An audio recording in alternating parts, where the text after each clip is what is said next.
사랑의 주님, 이 시간 주님 함께 하시기 원합니다. 성령으로 함께 하시고 충만케 하셔서 하나님께서 우리를 사랑하신다는 그 주님의 마음을 다시 한번 체험하고 우리도 주님을 사랑합니다, 그 고백이 넘칠 수 있는 시간 될 수 있도록 주님 함께하여 주시옵소서.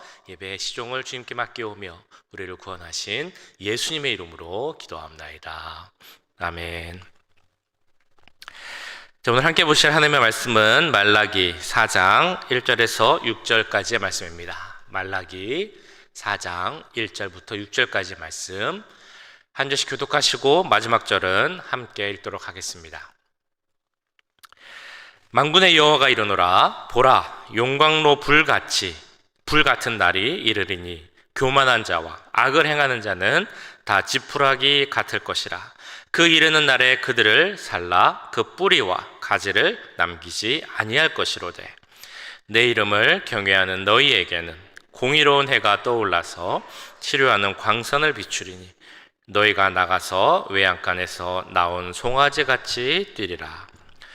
또 너희가 악인을 밟을 것이니 그들이 내가 정한 날에 너희 발바닥 밑에 재와 같으리라. 만군의 여호와의 말이니라. 너희는 내가 호렙에서 온 이스라엘을 위하여 내 종 모세에게 명령한 법 곧 율례와 법도를 기억하라. 보라, 여호와의 크고 두려운 날이 이르기 전에 내가 선지자 엘리야를 너희에게 보내리니 그가 아버지의 마음을 자녀에게로 돌이키게 하고 자녀들의 마음을 그들의 아버지에게로 돌이키게 하리라. 돌이키지 아니하면 두렵건대 내가 와서 저주로 그 땅을 칠까 하노라 하시니라. 아멘. 네, 제가 언젠가 한번 그 뇌에 대한 글을 본 적이 있습니다. 우리 뇌에는 세포가 정말 많은데 약 140억 개의 세포가 있다고 합니다. 그리고 각 세포마다 서로 연결되어 있는 세포가 각각 5,000개 정도가 또 된다고 합니다. 그래서 그 5,000개씩 서로 연결되어 있는 상호 세포, 뇌세포의 작용을 통해서 우리가 매일 겪고 경험하는 일들을 이제 기억하게 된다는 것이죠. 그 상호작용이 일종의 저장장치처럼 돼서 우리의 모든 일들을 기억한다는 것입니다. 컴퓨터의 하드 드라이브에 그 컴퓨터에 있는 파일들을 넣어서 기억시키는 것처럼 뇌가 우리의 그 일들을 기억한다는 것이죠. 자, 그런데 문제는 우리 뇌에 노화가 이제 생긴다라는 것입니다. 우리 몸이 노화되는 게 혹시 몇 살부터인지 알고 계신가요? 몇 살부터 노화가 시작될까요? 26살이라고 합니다. 그러니까 대략 20대 중반부터 우리 몸이 늙기 시작하는 거예요. 그리고 그때부터 뇌세포가 하루에 10만 개씩 죽는다고 합니다. 그러니까 제가 생각을 해봤더니 10년이면 약 3억 5천만 개, 30년이면 10억 개의 뇌세포가 죽어 있는 거죠. 그러니까 우리가 시간이 갈수록 뭔가가 잘 기억이 안 나는 거, 누구를 막 떠올리려고 하는데 얼굴은 생각이 나는데 이름이 생각이 안 나는 그런 일들이 일어나는 것은 너무나 당연하다라는 것입니다.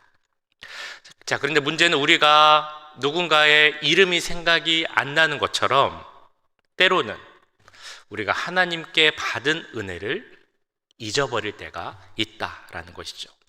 내가 분명 하나님의 은혜를 받았는데, 그래서 그 은혜 받아서 너무 좋아하고 은혜가 충만한 때가 있었는데 그 은혜를 잊어버린 때가 있다라는 것입니다.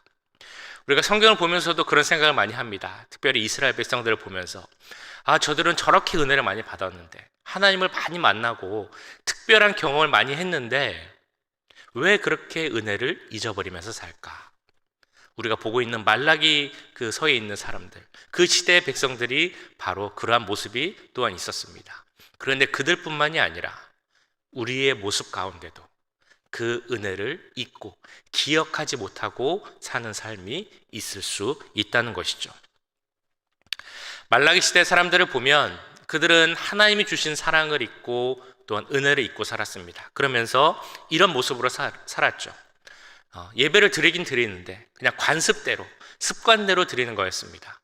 그 예배의 대상이 누군지도 관심이 없었고 예배의 내용이 어떠해야 되는지도 관심이 없었습니다. 그래서 신령과 진정으로 드리는 예배가 아니라 그냥 형식적으로만 드리는, 실패한 예배자의 전형적인 모습이었다는 것이죠. 제사장들도 타락했습니다. 제사장들에게 주신 언약이 있었습니다. 바로 레위 언약. 그런데 제사장들은 그 언약을 깨트리고 타락해서 살았다는 것이죠. 그리고 제사장들의 타락으로 말미암아 그것이 전염이 되어서 그 당시 사회 지도층의 타락이 생기게 되었습니다. 부패가 생기게 된 것이죠.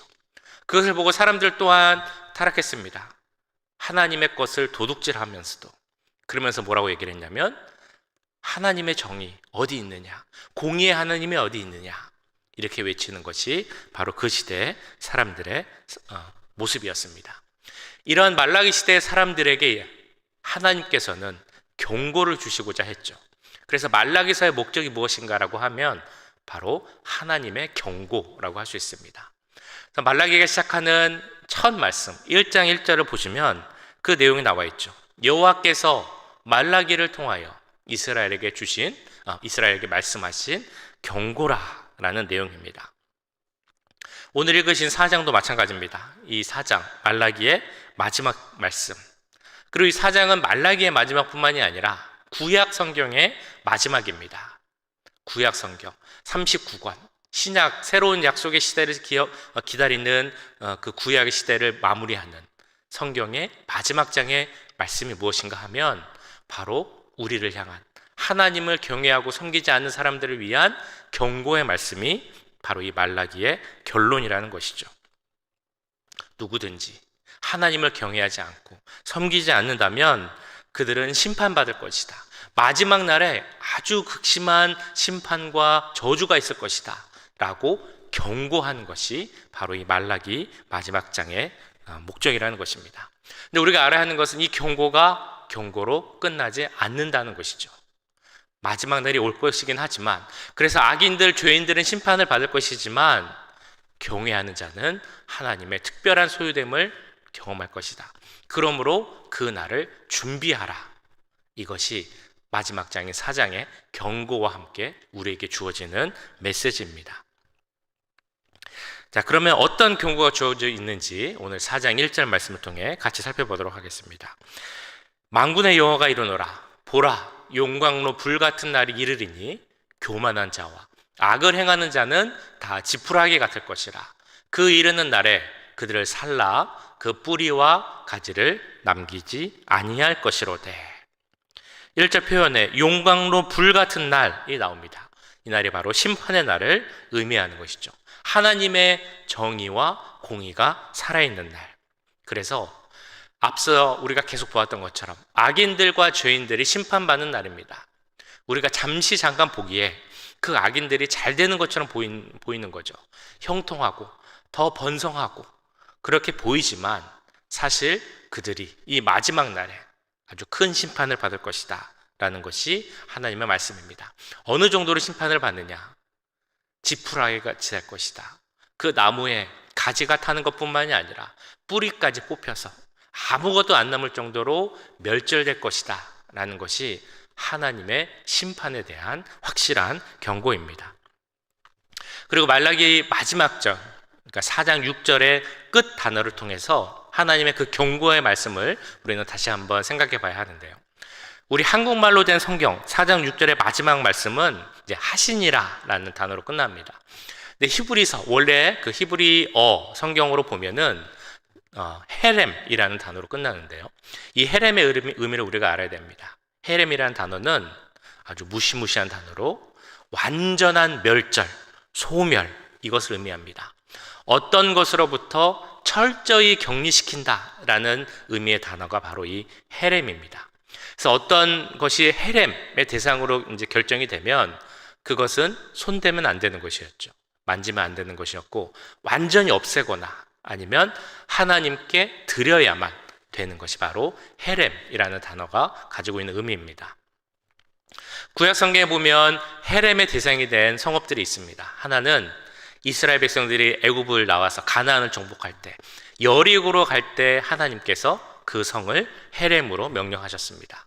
그러니까 그 성을 완전히 멸망시켜야 되는 것이죠. 어떤 것도 취해서는 안 되고 가져서는 안 되는 것이었습니다. 또 하나의 경우가 무엇이냐면 사울왕, 이스라엘의 초대왕이었던 사울왕이 아말렉이라는 나라와 전쟁을 했습니다. 하나님께서 그 아말렉을 헤렘의 대상으로 결정을 하셨죠. 그렇게 거기서 있는 모든 생명은 없애야 됐고, 거기서 아무것도 취하면 안 되고 다 하나님께 드려야 했습니다. 자, 그런데 이러한 의미를 가진 헤렘이라는 단어가 말라기서 마지막 단어로 끝나고 있다는 것입니다. 자, 그렇다면 이것은 무엇을 의미하는 것일까요? 말라기의 마지막에 헤렘으로 끝난다라는 것은 하나님의 심판에 대한, 멸망에 대한 강력한 의지를 표현하는 것인가? 이런 의문이 들 수도 있습니다. 그러나 이에 대한 어떤 해석의 글을 보니 어떤 분이 이렇게 해석하는 것을 보았습니다. 구약의 마지막 단어는 바로 헤렘, 저주입니다. 이것이 구약의 결론입니다. 우리는 이미 죄와 허물로 죽었습니다. 우리는 저주를 받을 수밖에 없는 그런 존재입니다. 그런데 이 저주를 바꿀 수 있는 분이 계시죠. 바로 예수 그리스도입니다. 말라기의 마지막 메시지는 저주로 끝나는 것이 아니라 예수님이 오셔야 합니다 라는 그 갈망으로 끝나는 것입니다. 말라기의 결론은 예수님, 그리고 예수님에 대한 소망으로 끝납니다. 이 해석이 맞죠. 말라기, 그 저주의 심판이 있지만 그것은 그 심판으로 끝나는 것이 아니라 그 가운데 소망의 메시지가 있는 것입니다. 그렇기에 예수님에 대한 소망을 얘기하면서 동시에 말라기에서는 우리에게 준비하라라는 메시지를 전해줍니다. 우리가 죄인이고 우리가 사실은 저주를 받을 수밖에 없는 존재이지만 그 마지막 날에 우리가 살 길이 있다는 것이죠. 우리의 소망 되시는 예수 그리스도를 믿는 것입니다. 그 예수 그리스도를 의지하여 돌아오는 자에게는 살 길을 열어주시겠다라고 말씀하셨으니 그에 맞는 삶, 그것을 준비하는 삶을 살아야 한다는 것입니다. 그래서 이에 대해서 이사야 55장에서는 우리에게 이렇게 말씀을 해주십니다. 악인은 그의 길을, 불의한 자는 그의 생각을 버리고 여호와께로 돌아오라. 그리하면 그가 긍휼히 여기시리라. 우리 하나님께로 돌아오라. 그가 너그럽게 용서하시리라. 하나님은 심판의 날을 선포하시면서 동시에 경건한 자들에게 그 날을 준비하라 라고 말씀하셨습니다. 그러면 어떻게 준비해야 하는가? 4절 말씀을 통해 우리에게 이런 당부의 말씀을 주십니다. 너희는 내가 호렙에서 온 이스라엘을 위하여 내 종 모세에게 명령한 법, 곧 율례와 법도를 기억하라. 한마디로 하면 이거죠. 내 말씀을, 내 법을 기억하고 지키라. 지키고 기억하라. 먼저 우리가 중요한 것은 하나님의 심판의 날을 준비하기 위해서 우리가 꼭 할 것은 그 하나님의 법을 지키는 것입니다. 법을 지키라 라고 하면 우리는 뭔가 좀 불편하고 제한되고 구속되는 것을 생각합니다. 하지만 세상의 법을 생각해 봐도 세상의 법이 있는 이유가 무엇입니까? 우리를 제한하고 불편하게 하려는 것이 아니라 오히려 우리를 보호하려 하는 것임을 우리는 알고 있습니다. 그것처럼 하나님의 법을 주시고 그것을 지키려 하는 것도 우리를 구속하고 무언가 얽매이게 하려는 것이 아니라 그 안에 있는 생명의 법을 통해서 우리를 살리려 하기 때문입니다. 그 법 가운데 하나님의 생명이 있고 그 법 가운데 생명의 법칙이 있기 때문에 그 법을 지키라라고 말씀하고 있는 것이죠. 그 법을 지키기 위해 중요한 원리가 있습니다. 4절에 나왔던 것처럼 그 법을, 하나님의 말씀을 기억하라라는 것입니다. 신앙생활에 있어서 중요한 것, 바로 이 기억입니다. 하나님이 내게 주신 은혜, 하나님이 내게 행하신 일, 하나님이 내게 주신 그 말씀을 잊지 않고 기억하는 것.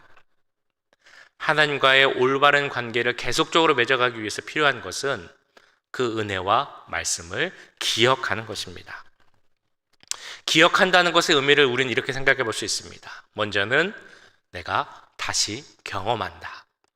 예전에 받았던 은혜, 그 말씀의 능력, 그것이 과거의 일로 끝나는 것이 아니라 지금 오늘 나의 삶에서 다시 경험할 수 있는 것.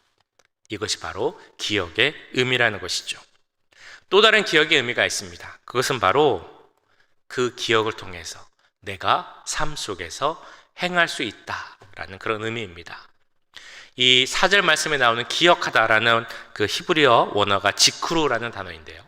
이 말은 그 예전의 것을 기억해서 내가 오늘 그것을 행한다라는 의미가 있다고 합니다. 그러니까 우리가 여호와의 날, 마지막 날을 준비하면서 꼭 해야 할 것, 하나님의 말씀을 기억하는 것. 그래서 그 말씀을 오늘 나의 삶에서 행하는 것, 실천하는 것. 이것이 바로 마지막 날을 준비하는 자의 모습이라는 것입니다. 두 번째 준비하는 자의 모습이 있습니다. 그것은 바로 여호와께로 돌이키는 것이죠. 오늘 5절, 6절 말씀에 나와 있습니다. 제가 읽어보겠습니다. 보라, 여호와의 크고 두려운 날에 이르기 전에 내가 선지자 엘리야를 너에게 보내리니 그가 아버지의 마음을 자녀에게로 돌이키게 하고 자녀들의 마음을 그들의 아버지에게로 돌이키게 하리라. 돌이키지 아니하면 두렵건대 내가 와서 저주로 그 땅을 칠까 하노라 하시니라. 이 말씀 가운데 많이 반복되는 단어가 있죠. 무엇인가요? 바로 돌이키다라는 단어입니다. 한마디로 여호와의 날이 오기 전에, 심판의 날이 오기 전에 우리에게 필요한 것은 돌이키는 것, 여호와께로 돌아오는 것이다 말하고 있습니다. 그러면서 그것을 돌이키게 하는 사람, 엘리야를 보내겠다라고 말씀하시죠. 이 말라기서를 보는 사람들에게 먼저 해당되는 그 시기는 바로 예수님이 처음 오셨을 때라는 것입니다. 그러니까 예수님이 오셔서 중요하게 하는 일은 바로 우리를 돌이키게 하는 것이다 라는 것이죠. 뿐만 아니라 엘리야가 와서 우리를 돌이키게 할 것이다 라고 말씀하고 있습니다. 이 말씀에 근거해서, 이 말라기 말씀에 근거해서 유대인들은 정말로 엘리야가 돌아올 것을 기대하고 있었습니다. 우리가 알고 있는 것처럼 선지자 엘리야는 죽음을 경험하지 않은 사람이었죠. 하나님의 들리움을 받은 사람이었습니다. 그런데 그 들리움을 받은 엘리야가 그 모습 그대로 다시 돌아올 거다라는 기대가 유대인들에게 있었다는 것이죠. 그래서 그것을 기다리고 있었습니다. 하지만 이 말씀의 의미는 그 엘리야가 그대로 돌아온다 이것이라기보다는 그 엘리야의 마음, 엘리야의 능력을 가진 자가 돌아올 것이다 라는 의미죠.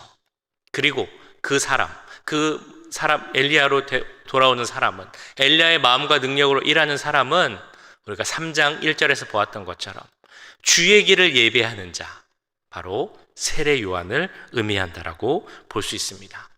그래서 이러한 내용에 대해서, 또 세례 요한에 대해서 누가복음 1장 17절에서는 이렇게 이야기하고 있습니다. 그가 또 엘리야의 심령과 능력으로 주 앞에 먼저 와서 아버지의 마음을 자식에게, 거스르는 자를 의인의 슬기에 돌아오게 하고 주를 위하여 세운 백성을 준비하리라. 세례 요한의 사역이 뭐라고 설명하고 있습니까? 아버지의 마음을 자식, 자녀에게, 또 거스르는 자들을 의인에게 돌아오게 하는 것, 돌이키게 하는 것, 이것이 세례 요한의 사역이라는 것이죠. 나아가 설명하자면 모든 사람이 하나님에게로 돌아오게 하는 것이 그의 사역이라는 것입니다. 세례 요한에게서 시작하지만 우리 예수 그리스도에게서 완성된 바로 돌이키게 하는 그 사역을 의미하고 있습니다. 하나님의 백성에게 있어서 가장 중요한 것이 무엇인가 하면 바로 죄에 머물지 않고 하나님께로 돌아가는 것이라고 말하고 있는 것입니다. 이 돌이키다를 다른 말로 표현하면 무엇이라고 표현할 수 있겠습니까? 다른 것이 아닌 회개라고 이야기할 수 있겠죠. 회개하고 주님께 돌아오는 삶, 회개하며 예수님을 기다리는 삶, 이것이 마지막 날을 기다리는 자의 모습이라는 것입니다. 자, 그렇다면 우리가 회개하고 돌이켜야 할 내용이 무엇이 있을까요? 말라기에 보면 여러 가지가 나오지만 특별히 한 6가지 정도로 말라기 시대의 죄의 모습을 우리가 설명할 수 있습니다. 근데 이것은 말라기 시대 사람들뿐 아니라 지금 우리에게도 적용되는 말씀이라고 볼 수 있겠죠. 그래서 그 6가지를 간단하게 살펴보려고 합니다. 우리가 어디에서 돌이켜야 하는가? 첫 번째는 하나님이 우리를 사랑하시지 않는다라는 불신에서 돌이키라라는 것입니다. 하나님이 우리를 사랑하지 않는다. 여기서 돌이켜서 하나님이 나를 사랑하신다 라는 확신을 가지라 라는 말씀을 주십니다. 두 번째는 하나님께 드리는 형식적이고 헛된 예배에서 돌이키라 라는 것입니다. 거짓된 예물, 다 더러워진 떡을 하나님께 드리는 것이 아니라 마음과 정성을 다해 예배를 드림으로 하나님 앞에 참된 예배자가 되라 라는 것이 또한 하나님의 메시지입니다. 세 번째 메시지는 결혼의 거룩함을 회복하라 라는 것입니다. 가정의 거룩함을 회복하라, 이것이 세 번째 메시지죠. 네 번째 메시지, 하나님의 공의를 의심하는 삶에서 돌아서서 마음과 삶에서 경건한 삶을 살라. 하나님이 정말 공의롭습니까? 정의가 어디 있습니까? 이런 의심을 하지 말고 내가 삶에서 경건한 삶을 살라라는 그런 내용입니다. 다섯 번째, 온전한 11조와 헌금을 통해서 물질의 영역에서도 온전한 헌신을 드리라. 하나님을 섬기는 삶을 살라. 이것이 다섯 번째 메시지고요. 마지막 여섯 번째, 하나님을 섬기는 것이 헛되다. 이런 말에서, 그런 헛된 고백에서 돌이켜서 이제 임박한 주님의 재림 앞에서 충성되게 주님을 섬기는 삶을 살라. 이것이 바로 말라기를 통해 우리가 생각해 볼 수 있는 여섯 가지의 메시지라는 것입니다. 이것은 말라기 시대 사람뿐 아니라 우리에게도 동일하게 요구되는, 주어주시는 하나님의 말씀입니다. 함께 생각해 보기 원합니다. 이 중에서 나에게 특히 해당되는 것이 무엇이 있을까? 내가 돌이켜야 하는 내용이 무엇이 있을까? 마지막 날을 준비하는 자로서 내가 더 집중하고 열심을 내야 하는 일이 무엇이 있을까? 그래서 오늘 이 시간 회개하고 특별히 그 내용을 돌이킬 수 있기를 간절히 바랍니다. 자, 그런데 오늘 말씀을 보시면 하나님은 돌이키라, 준비하라 뿐만이 아니라 그 준비하고 섬기는 삶을 사는 자들에게, 경건한 삶을 사는 자들에게 약속하신 축복의 말씀, 소망의 말씀이 있습니다. 바로 2절에 나오는 말씀이죠. 자, 우리 2절 말씀, 우리 같이 한번 읽으면서 우리 잠도 좀 깨고 리프레시를 한번 하면 좋겠습니다. 자, 2절 같이 읽겠습니다. 내 이름을 경외하는 너희에게는 공의로운 해가 떠올라서 치료하는 광선을 비추리니 너희가 나가서 외양간에서 나온 송아지 같이 뛰리라. 아멘. 어떤 것이 떠오른다고 2절에서 말씀하고 있습니까? 공의로운 해. 공의로운 해는 누구를 의미할까요? 바로 우리 예수 그리스도를 의미합니다. 성경을 보시면 많은 부분에서 하나님과 예수 그리스도를 빛으로 묘사하며 표현하는 말씀을 우리가 볼 수 있습니다. 먼저 시편 84편 말씀이 있죠. 여호와 하나님은 해요 방패이시라. 여호와께서 은혜와 영화를 주시며 정직하게 행하는 자에게 좋은 것을 아끼지 아니하실 것임이니이다. 요한복음 1장 4절에도 예수님을 빛으로 표현합니다. 그 안에 생명이 있었으니 이 생명은 사람들의 빛이라. 여기서 말하는 빛이 바로 예수님을 의미하고 있는 것이죠. 예수님은 또한 스스로도 나는 빛이다 라고 말씀하고 있습니다. 8장 12절이죠. 나는 세상의 빛이니 나를 따르는 자는 어둠에 다니지 아니하고 생명의 빛을 얻으리라. 예수님은 빛이십니다. 빛으로 세상에 오셨습니다. 그런데 그 빛이 나와 상관없는 빛이 아니라 나를 비추시는 빛이다 라고 말씀하고 있습니다. 예수님은 나에게 계속적으로 빛을 비추시길 원합니다. 그 빛을 통하여서 또한 주기 원하시는 것은 우리에게 은혜를 주시기를 원하신다는 것이죠. 우리에게 치유 주시기를 원하신다는 것입니다. 병고침을 주시기 원하고 축복을 주시길 원하고 자유를 주시기 원하는 분이 바로 우리 예수 그리스도라는 것입니다. 민수기 6장에 보시면 우리가 보통 제사장의 축복 기도라고 불리는 그 기도의 내용이 있습니다. 여기서도 우리에게 빛을 비추시면서 은혜 주시길 원하는 하나님의 마음을 볼 수 있습니다. 여호와는 내게 복을 주시고 너를 지키시기를 원하며 여호와는 그의 얼굴을 내게 비추사 은혜 베푸시기를 원하며 여호와는 그 얼굴을 내게로 향하여 드사 평강 주시기를 원하노라. 이 귀한 축복의 말씀이 우리 모두에게 넘치기를 간절히 축원합니다. 그 예전에 북유럽에 있는 한 나라에서 이런 일이 있었다고 합니다. 어떤 마을이 하나 있었는데 그 마을이 산 중간에 있었던 곳이죠. 높은 산으로 둘러싸인 그런 마을이었다고 합니다. 높은 산이 둘러싸고 있다 보니까 햇볕이 잘 안 들어오는 거예요. 특별히 겨울에는 거의 안 들어온다 할 정도로 빛이 없었다고 합니다. 그러다 보니까 그 마을 전체적으로 분위기가 좀 뭔가 어둡고 침침하고 뭔가 다운되어 있고 그렇다는 거죠. 춥고, 그리고 사람들도 그 심적으로 좀 문제가 있고 우울한 사람들, 불안한 사람들이 많이 있었다는 겁니다. 또 마음의 병뿐 아니라 육체적으로도 약한 사람이 많이 있었다는 것이죠. 그래서 그들이 이제 연구하기를 어떻게 우리 마을에 햇빛이 들어올게 할까 생각을 하다가 그 마을을 둘러싸고 있는 산 꼭대기에 거울을 달아보자 라는 결정을 하게 됐답니다. 그래서 큰 거울을 준비해서 여러 개를 준비해서 산 정상에 달았습니다. 그래서 햇빛이 비치면 그것에 반사돼서 마을에 비치겠다는 것이죠. 근데 아무리 큰 거울을 여러 개를 달았어도 그 마을에 비춰지는 공간은 한정적이었을 것입니다. 그 사람들이 모이는 광장의 일부분 정도를 비추는 정도였다고 하죠. 그래도 사람들이 그 햇볕이 들어오니까 그 햇볕을 맞으려고 이제 거기로 모였다는 거예요. 거기서 이야기도 하고 뭐 차도 커피도 마시면서 거기 서서 이제 보통 광합성 한다고 하죠. 햇볕을 쬐면서 그런 분위기가 있었다고 합니다. 그래서 그 햇빛이 얼마나 효과가 있을까라고 생각을 했는데 놀랍게도 그 빛을 받은 사람들이 변화하기 시작했다는 것이죠. 마을의 분위기가 바뀌었다는 것입니다. 더 밝아지고 사람들도 더 쾌활해지고 또 병이 많이 없어졌다는 거예요. 마음의 병도 없어지고 밝아지니까 그렇겠죠. 근데 또 놀라운 것은 마음의 병뿐만이 아니라 육체의 병도 조금씩 줄어드는 것을 보게 되었다라는 것입니다.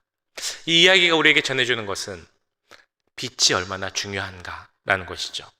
하나님이 세상을 창조하신 이 세상의 빛도 그럴진데 우리 예수 그리스도 빛에서 이 세상에 오시고 우리를 비추시겠다고 하신 그 빛을 받는 우리의 모습은 더할 필요가 없을 것입니다. 예수님 우리에게 빛을 비춰주시면서 또한 이렇게 말씀하십니다. 내가 너에게 빛을 비췄으니 그 빛을 반사하여 너희도 빛을 비추라 라고 말씀하시죠. 우리 스스로의 빛을 비추는 것이 아니라 여기 나왔던 것처럼 우리도 거울이 되어서 예수 그리스도의 빛을 비춰야 하는 것입니다. 일어나 빛을 발하라. 이는 내 빛이 이르렀고 여호와의 영광이 내 위에 임하였습니다. 이 말씀대로 빛을 비추는 우리 모두가 되어야 할 것입니다. 자, 그러기 위해서 우리에게 주신 은혜가 있습니다. 그것은 바로 치유하는 은혜, 그리고 자유케 하는 그 은혜입니다. 광선을 비추셨습니다. 광선을 통해서 우리는 자유하게 될 수 있는 것이죠. 예수님의 십자가 사건을 통해서 이미 우리는 죄에서 자유하게 되었습니다. 어둠이 없게 된 것이죠. 그리고 그 치유의 광선을 통해서 우리의 아픔, 병, 약함도 다 낫게 되는 것입니다. 예수님이 이 세상에 오셔서 하신 사역, 하나님 나라를 선포하고 또 복음을 전파하고 또 하신 중요한 사역이 바로 병자들을 낫게 하는 것이었죠. 그 예수님께서 우리들의 병도, 우리들의 아픔도 다 치유하시고 낫게 하시겠다라고 말씀하셨습니다. 사마리아 여인의 마음의 병을 낫게 하시고 문둥병자의 그 피부를 깨끗하게 하시고 눈먼 자의 눈을 뜨게 하신 그 예수님의 치유의 광선이 이 시간 우리 지금 이 자리에 있는 우리 모두에게 비추게 될 줄로 믿습니다. 그 말씀에 의지하며 나아갈 때 우리의 모든 병도 다 낫게 될 것을 확신합니다. 뿐만 아니라 우리를 자유케 하시겠다고 하신 그 주님의 강선의 빛이 우리에게 비출 때 외양간에서 벗어난 송아지처럼 우리에게 또한 자유가 임하게 될 줄로 믿습니다. 우리를 얽매고 있는 외양간이 무엇이 있습니까? 근심, 걱정, 고통, 실패, 분노, 다툼, 각자에게 우리를 얽매고 있는 것이 있을 것입니다. 그러나 그 모든 것도 예수님께서 십자가에 지시고 내가 다 이루었다라고 말씀하셨기에 그 말씀에 의지하며 나아갈 때 우리에게도 큰 자유가, 완전한 자유가 임하게 될 줄 믿습니다. 그래서 이 시간 우리가 기도할 때 그 말씀에 의지하여서 함께 기도하고자 합니다. 우리에게도 치유의 광선을 비춰주시옵소서. 우리를 낫게 하여 주시고 우리를 자유케 하여 주시옵소서. 이 기도를 함께 드리겠습니다. 기도하시기 전에 우리 찬양 한번 다시 하시고 기도를 하겠습니다. 나의 안에 거하라.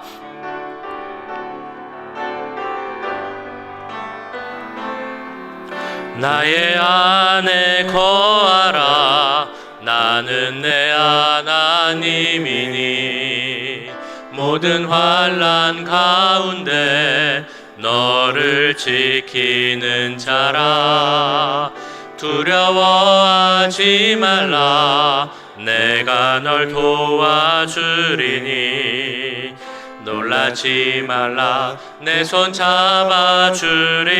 내가 너를 지명하여 불렀나니 내가 너를 지명하여 불렀나니 너는 내 것이라. 내 것이라. 너의 하나님이라. 내가 너를 보배롭고 존귀하게 여기노라. 너를 사랑하는 내 영혼. 내가 너를 지명하여 불렀나니 내가 너를 지명하여 불렀나니 너는 내 것이라. 내 것이라. 너의 하나님이라. 내가 너를 보배롭고 존귀하게 여기노라. 너를 사랑하는 내 여호와라. 이 시간 먼저 회개하는 기도를 함께 드리기 원합니다. 주님은 지금도 돌이키라, 돌아오라 라고 말씀하고 있습니다. 우리의 모습 가운데, 우리 마음 가운데, 우리의 삶 가운데 돌이켜야 하는 모습이 있다면 이 시간 내려놓기 원합니다. 주님 앞에 회개하고 주님께서 예배하신 그 섬기는 자들을 위해 예배하신 그 축복과 은혜를 누리는 우리 모두가 되기 원합니다. 이 시간 기도하실 때 주님이 아시는, 아무도 모르지만 나는 알고 있는 그 죄를 주님 앞에 내려놓고 회개하며 함께 나아가도록 하겠습니다. 주님, 이 시간 주님 앞에 엎드려 나아갑니다. 회개하며 나아갑니다. 주여, 우리 가운데 있는 죄를 주님 앞에 고백합니다. 주님 용서해 주시옵소서. 그것이 무엇이든 간에 주님 앞에 고백하면, 무릎 꿇고 회개하면 모든 죄를 용서해 주시겠다고 하셨사오니 주여 회개하는 자가 되게 해 주시옵소서. 우리 마음속에 죄가 있습니까? 예배하지 못한 제 모습이 있습니까? 물질 가운데 마음이 있었습니까? 세상의 것을 원하는 마음이 있었습니까? 주님 용서하여 주시옵소서. 하나님을, 그 이름을 높이지 못하는 죄가 있었습니까? 주님 용서하여 주시옵소서. 하나님의 이름을 망령히 일컫는 일이 있었습니까? 주님 용서해 주시옵소서. 내가 하나님을 믿고 섬긴다고 하면서도 다른 것을 더 사랑하지 않았습니까? 주여 용서하여 주시옵소서. 하나님이 기뻐하시던 아닌 일을 주님 시지 않았습니까? 주님 용서하여 주시옵소서. 세상의 재산과 부와 명예와 그런 것을 생각하고 사람들과 관계 속에서 다툼과 시기와 질투와 미움과 음란함과 너무 그 모든 것이 있었다면 주님 이 시간 내려놓기 원합니다. 주님 용서하여 주시옵소서. 주여 용서하여 주시옵소서. 우리 교회 가운데, 우리 신앙생활 가운데, 한국교회 가운데 죄가 있습니까? 주여 용서하여 주시옵소서. 그 죄를 내려놓게 해 주시옵소서. 한국과 미국 가운데, 이 사회 가운데 죄가 있습니까? 주님 용서하여 주시옵소서. 그 죄를 용서하여 주시옵소서. 깨끗게 하여 주시옵소서. 정결한 자로서 정결한 자 주님 앞에 서기 원합니다. 주여 우리의 모든 죄를 깨끗게 하여 주시옵소서. 십자가 보혈로 깨끗해지기 원합니다. 십자가 보혈로 덮어지기 원합니다. 주여 함께 해주시고 그 보혈로 깨끗하게 있는 우리가 되게 하여 주시옵소서. 그 보혈로 나아가는 우리가 되게 하여 주시옵소서. 하는 날을 예배하고 준비하는 자로서 주여 죄 가운데 거하지 않게 하시고 다시 오실 예수님을 기대하고 바라며 주님 그 예수님을 바라는 자로서의 삶을 살게 하여 주시옵소서. 그에 합당한 삶을 살 수 있는 우리가 되게 하여 주시옵소서. 주님 역사해 주시고 이제는 죄에 머무는 것이 아니라 돌이켜 하나님 가운데 거하신 자가 되게 하여 주시옵소서. 하나님의 특별한 소유로서의 삶을 살게 하여 주시옵소서. 그 은혜 가운데 살 수 있는 우리가 될 수 있도록 주님 역사해 주시고 주님 함께하여 주시옵소서. 한 번 더 기도하실 때 우리에게 치유의 광선을 비추시겠다고 하신 그 말씀에 의지하여서 우리 기도합니다. 우리의 병을 낫게 해 주시옵소서. 이 시간은 나 자신을 위해서 기도하기 원합니다.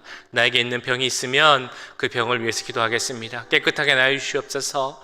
심장에 병이 있다면 낫게 해 주시옵소서. 폐에 문제가 있으면 그것도 낫게 하여 주시옵소서. 혈압이 있다면 낫게 하여 주시고, 당뇨도 낫게 하여 주시고, 주님, 혈관에 문제가 있다면 그것도 낫게 하여 주시옵소서. 무릎과 관절이 불편하면 그것도 낫게 하여 주시옵소서. 이 시간 함께 기도하겠습니다. 마음의 병이 있습니까? 그것을 위해서 좀 고백하기 원합니다. 이 시간 치유의 강선을 통하여서 그 마음의 병을 고쳐 주시옵소서. 영적인 문제가 있습니까? 주님, 그 빛으로 그 문제도 낫게 하여 주시옵소서. 기도하겠습니다. 관계 문제가 있습니까? 사회 문제가 있습니까? 가정의 문제가 있습니까?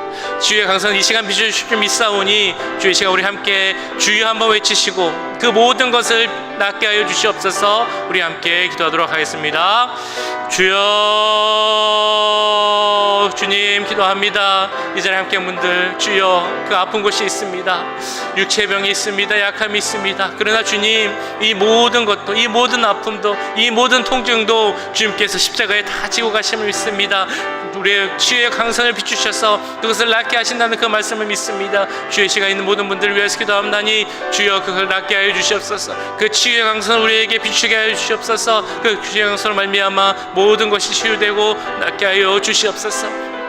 잘못한 그 하나하나의 병을 다 말하지 못하지만 주여 모든 면을 깨우셔서 그 병이 나을 수 있도록 역사해 주시옵소서. 이 시간 이 자리에서 정말 크게 낫고 돌아올 수 있도록 주님 역사하여 주시옵소서. 우리의 마음의 병을 위해서 또한 기도합니다.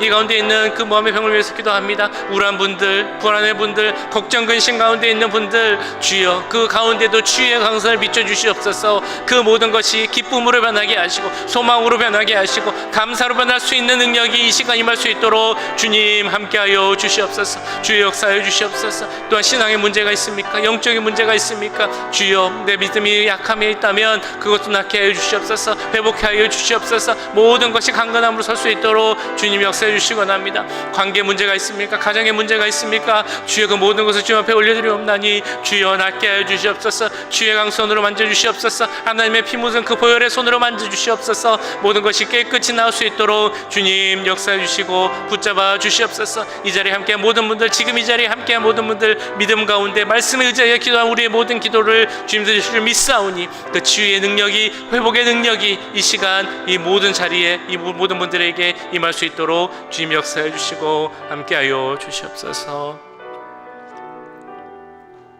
한 번 더 기도하실 때 우리의 자유를 위해서 기도하도록 하겠습니다. 우리를 얽매고 있는 그 모든 것들, 그것으로부터 자유하게 해 주시옵소서. 특별히 죄로부터 자유하게 해 주시옵소서. 이렇게 기도하겠습니다. 우리 가족 가운데, 우리 주변 사람들 가운데 죄로 인하여서 아직 구원을 받지 못하여서 우리가 기도하는 분들이 있다면 그분들에게도 치유의 강선을 비추셔서 자유케 해달라고 기도하겠습니다. 가족의 구원을 위하여서 한국에 나가 계신 분들이 있습니다. 울며 기도하는 분들이 있습니다. 그 가족들을 위해서 우리 기도하겠습니다. 또한 우리 전도부가 구원의 확신을 얻지 못하는 분들을 위해서 함께 기도하며 준비하고 있습니다. 그분들을 위해서 기도하겠습니다. 죄에서 자유하게 하시고 이 세상에 있는 모든 걱정 근심에서 자유하게 하시고 하나님이 주시는 자유, 외양간에서 불어난 송아지와 같은 자유가 우리 모두에게 임하게 해달라고 우리의 자유를 위하여서 이 시간 한 번 더 기도하도록 하겠습니다. 사랑해 주님, 우리의 자유를 위해서 기도합니다. 죄에서 구원함을 주신, 자유케 하신 그 능력에 의지하며 기도하며 나아갑니다. 주여 역사해 주시고 우리 모두가 자유케 하여 주시옵소서. 특별히 우리 가족의 구원을 위해서 기도하는 분들이 있습니다. 정말 한국에 나가서 그 모든 것을 내놓고 가족의 구원을 위하여서 기도하며 정말 일하는 분들이 있습니다. 그들에게 함께 해주시옵소서. 그 자리에 함께 하여 주시옵소서. 그곳에 주님의 치유의 강선, 능력의 강선을 비추어 주시옵소서. 우리가 죄에서 자유하게 하시고 예수 그리스도의 십자가 능력 가운데 거할 수 있도록 주님 역사하여 주시옵소서. 보혈의 능력 가운데 거하게 하시고 구원의 확신 가운데 거하게 하여 주시옵소서. 주며 그 가족을 위해서, 구원을 위해서 울며 기도하는 우리의 기도를 들어주시고 그 모든 기도가 응답되어서 우리의 모든 사람들이 주님께로 돌아올 수 있도록 진정한 자유를 누릴 수 있도록 주님 함께하여 주시옵소서. 주님, 정말 전도부를 위해서 기도합니다. 전도부가 우리 정말 구원의 확신을 갖지 못하는 분들을 위해서 기도하며 준비하고 있습니다. 그 만남 가운데 함께 해주시고 이 모든 과정을 통하여서 정말 모든 자들 주님께 돌아오게 하시고 죄에서 자유하고 하나님이 주시는 진정한 자유 가운데 갈 수 있도록 주님 역사해 주시고 함께 해주시옵소서. 주여, 우리가 정말 외양간에서 불어난 송아지와 같이 진정한 자유를 얻게 하시고 예수 그리스도 안에 있는 것이 진짜 자유라는 걸 깨닫게 하시고 그 안에서 그것을 누리며 행복하고 감사하게 살 수 있도록 주님 역사해 주시고 함께하여 주시옵소서. 주님 믿습니다. 네, 우리 마지막으로 기도하실 때 우리 내일 주일 예배를 위해서 함께 기도하시기 원합니다. 예배 가운데 함께 해주시옵소서. 성령으로 채워주시고 하나님의 임재가 또한 거룩함이 넘치는 예배되게 해달라고 기도하겠습니다. 예배하는 참여하는 모든 분들 정말 준비하는 마음으로 오게 하시고 그 마음 가운데 하나님의 은혜와 축복이 넘치게 해달라고 기도하겠습니다. 말씀을 전하시는 정대현 장로님 그 능력 가운데 붙잡아 주시고 또한 예배 순서를 담당하고 있는 모든 분들에게 하나님께 정말 귀한 마음으로 형식적으로 드리는 것이 아니라 진정한 예배자가 되어서 신령과 진정으로 드릴 수 있는 그 귀한 내일 주일의 예배가 되게 해달라고 예수의 보혈의 능력, 십자가의 능력, 부활의 능력이 넘치는 예배 되게 해달라고 내일 주일 예배를 위하여서 함께 기도하도록 하겠습니다.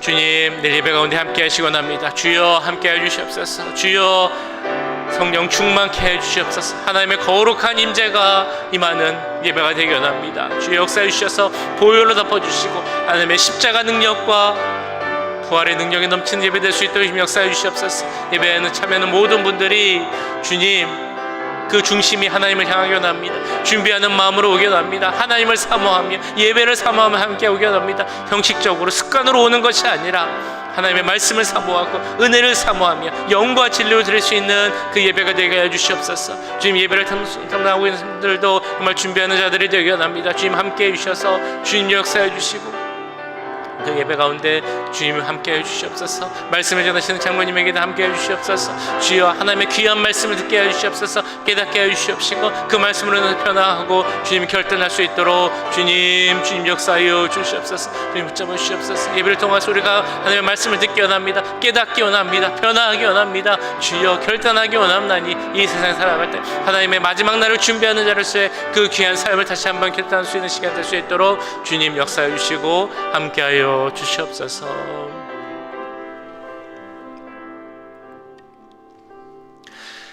사랑의 주님, 이 시간 우리의 모든 죄를 회개하며 주님 앞에 나갔습니다.